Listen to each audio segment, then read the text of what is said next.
Hi guys, welcome to Black Diesel Garage. I'm Gabe, and in this video we're going to talk about why you should watch where you get your diesel fuel. I was in Redfield, Arkansas. I believe it's a Connex that's there. I got some diesel fuel, and I don't want to talk bad about them, but I'm not sure where else I got the fuel that's giving me the issue. Because I wound up, my truck was almost out of fuel.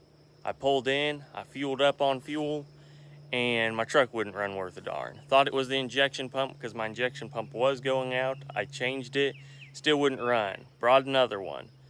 Pulled the return line off, and I noticed that my line had water in it. So I took my filter off. My filter had about 80% water. And now I'm pumping my tanks out, and my tanks have horrible looking fuel in it. My tanks were almost empty, and then I went to that Connex and got fuel. So the only logical thing I can see is that I got the fuel from them. Maybe somehow someone drained my tanks at my RV and filled it with water. I guess you could say that. I can't confirm I got it from Connex, but my tanks were empty when I went to Connex, filled up, my truck had issues. If someone wanted to mess with me, my truck was outside of my camper, you could say someone drained my tanks partially and then filled it with water. If you were gonna take fuel out of my tanks right by my camper at night, you probably wouldn't go fill it with water. You wouldn't want to get caught.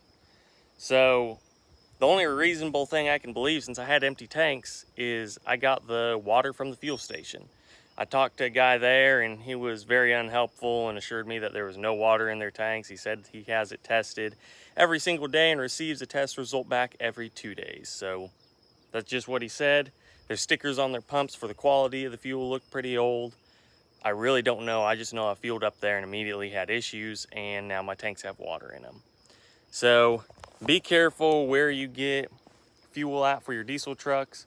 Diesel fuel is way more likely to have water in it rather than gas. I know several people that will fill up a transfer tank and then fill their truck, just because that way they can see if there's any water in the fuel, and their water separator will separate it before putting it in their truck. It caused me a lot of headache having water in here. I went and changed the injection pump. I didn't have one on hand. The closest one I owned was 4 hours away, so I had to go there, had to come back, drove about 500 miles. That didn't fix it, but granted, it wasn't the pump. It was the fact that it had water in the tank. So then I wound up, just to get out of a pinch, I had to buy a new truck basically, because in an RV park in a state I'm not from, I didn't know a good way to get rid of this fuel, and I needed a truck for work. So I wanted to buy another truck, especially to get it back to Kansas here so I could work on it. So it caused me a lot of grief getting fuel with water in it. I will say you're definitely okay with bigger gas stations for the most part, because they're more up to date on regulations. And also their fuel is more used, so it's cleaned out more, sucked dry quicker, I would assume. But the small ones, the fuel sits in there forever, and you're more likely to get water in sitting fuel. And it's cheaper at small gas stations, so going to a small out-of-the-way gas station is nice because it's cheaper, but the fuel sat there longer and you're more likely to have issues.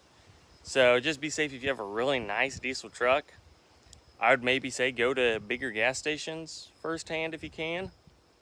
But I'm kind of glad. There's probably no use fighting anything about this water fuel I got, but it's caused me a lot of griefs. But I have an old pickup.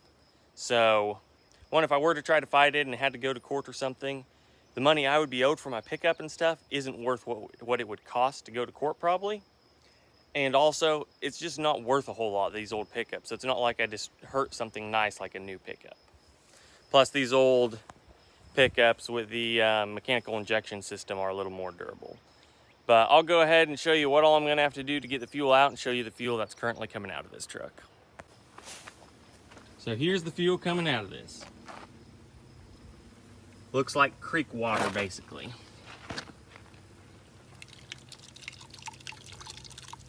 So it's kind of a gray or green when you see it bubbling with all them air bubbles. But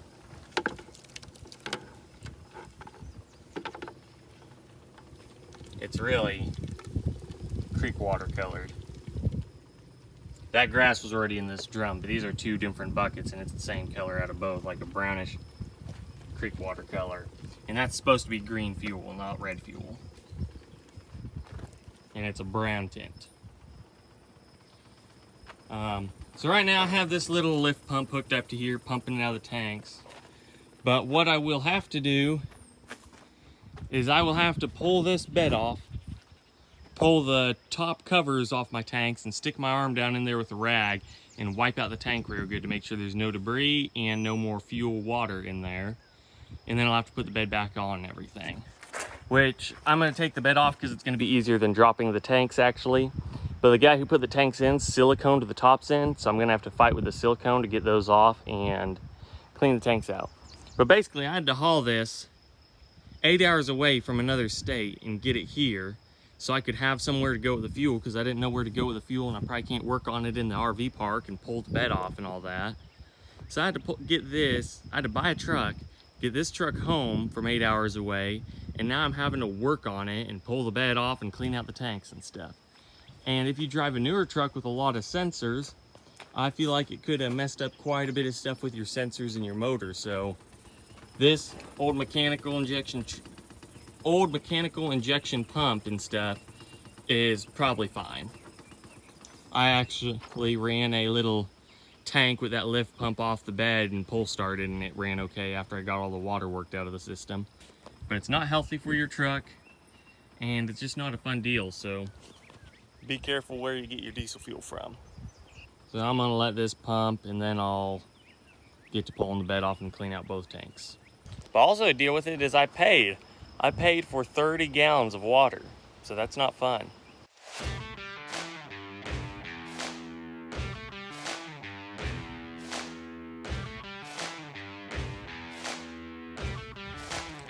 Hey guys, I pretty much have the truck all wrapped up except for putting the rear duals on from when I put it on a trailer to haul it here.